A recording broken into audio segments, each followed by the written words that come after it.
Hello दोस्तों, आज की वीडियो में हम लोग आयत का क्षेत्रफल और परिमाप ज्ञात करना सीखेंगे बहुत ही आसान तरीके से।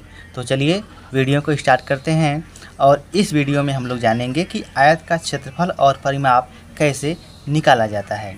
तो चलिए देखिए, आयत का क्षेत्रफल और परिमाप निकालने से पहले आइए समझते हैं कि आयत किसको कहते हैं।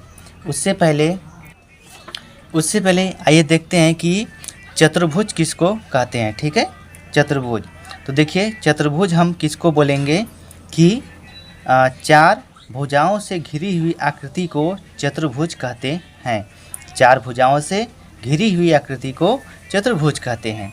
ये हो गया चतुर्भुज का परिभाषा, यानी चार भुजा, 1 2 3 4, चार भुजा से घिरी हुई जो आकृति बनी हुई है ये क्या है? चतुर्भुज है। यहाँ पर देखिए 1 2 3 4, ये भी क्या है? चतुर्भुज है। फिर 1 2 3 4, चार भुजा इसमें भी है और ये घिरी हुई है, यानी जो चारों भुजाएं हैं एक दूसरे के आपस में सटी हुई हैं, उसको हम चतुर्भुज कहेंगे। ठीक है, वो घिरी हुई नहीं चाहिए। तो ये हो गया चतुर्भुज का परिभाषा। अब आइए देखते हैं कि आयत का परिभाषा हम क्या होता है, आयत का परिभाषा क्या होता है। तो देखिए, अब आयत का परिभाषा क्या होता है। आयत का डिफिनेशन, यानी ऐसा चतुर्भुज जिसके आमने सामने की भुजाएं बराबर हों और चारों कोण 90 अंश के हों, आयत कहलाता है। एक बार फिर से, ऐसा चतुर्भुज जिसकी आमने सामने की भुजाएं बराबर हों और चारों कोण 90 अंश के हों, आयत कहलाता है। ठीक है, तो देखिए यहाँ पर ये इसमें चार भुजाएं हैं, इसका मतलब ये चतुर्भुज है। और इसमें क्या है? आमने सामने की भुजा क्या है? बराबर है। ये 5 सेंटीमीटर, ये 5 सेंटीमीटर, और ये 5, ये 5। ठीक है, और यहाँ पर देखिए ये क्या है? ये आयत है। तो ये 5 है, इसको हम 3 बना लेते हैं क्योंकि ये छोटा है और ये बड़ा है। तो ये है 3 सेंटीमीटर। ठीक, 5 सेंटीमीटर, 5 सेंटीमीटर, 3 सेंटीमीटर, 3 सेंटीमीटर। तो ये आमने सामने की भुजा क्या है? बराबर है। और इसका जो चारों कोण है वो 90 अंश, यानी 90 अंश को हम इस तरह से दर्शाते हैं। ठीक, तो ये है आयत। अब देखिए ये जो बड़ा वाला है 4 सेंटीमीटर, ये है 4 सेंटीमीटर, यानी इसके सामने का ये है। ठीक, ये दोनों क्या है? बराबर हैं। और इसके सामने का ये है, तो ये 8 सेंटीमीटर और ये भी 8 सेंटीमीटर। और इसका चारों कोण क्या है? इस तरह से ये 90 अंश के हों। तो ये क्या है? एक प्रकार का आयत है। तो जिसकी ऐसा चतुर्भुज जिसकी आमने सामने की भुजाएं बराबर हों और चारों कोण 90 अंश के हों, उसको हम आयत कहते हैं। तो ये होगी आयत की परिभाषा। अब आइए हम जो ये हमारा सवाल है, इस सवाल को हल करते हैं। तो सबसे पहले आइए हम आयत का क्षेत्रफल निकालते हैं।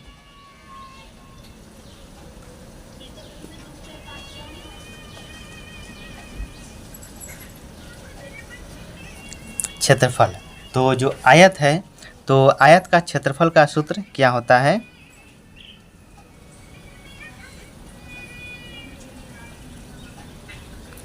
ये होता है लंबाई गुणे चौड़ाई।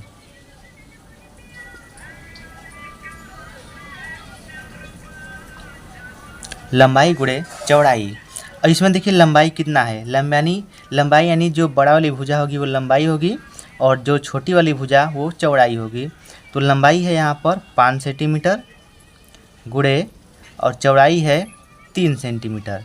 ठीक, अब क्या हो जाएगा? अब इसको हम क्या करेंगे? गुणा करेंगे। तो ये 5 तियाँ 15 सेंटीमीटर। लेकिन अगर आप यहाँ पर इसको छोड़ देंगे तो ये गलत है, क्योंकि ये देखिए ये सेंटीमीटर और ये सेंटीमीटर, तो सेंटीमीटर सेंटीमीटर स्क्वायर होता है, तो 15 सेंटीमीटर का स्क्वायर। अब ये आपका आंसर है, यानी क्षेत्रफल को जब भी निकालेंगे वो स्क्वायर में होता है। ठीक, तो 15 सेंटीमीटर स्क्वायर ये इसका आंसर हो जाएगा। अब देखिए इसके बाद आयत का परिमाप।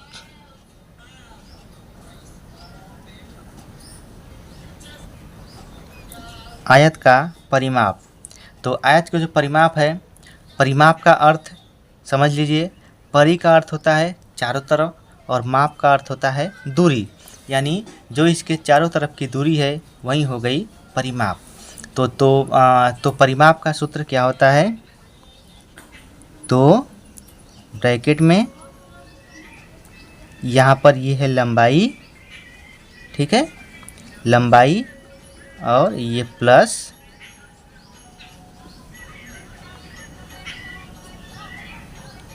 चौड़ाई।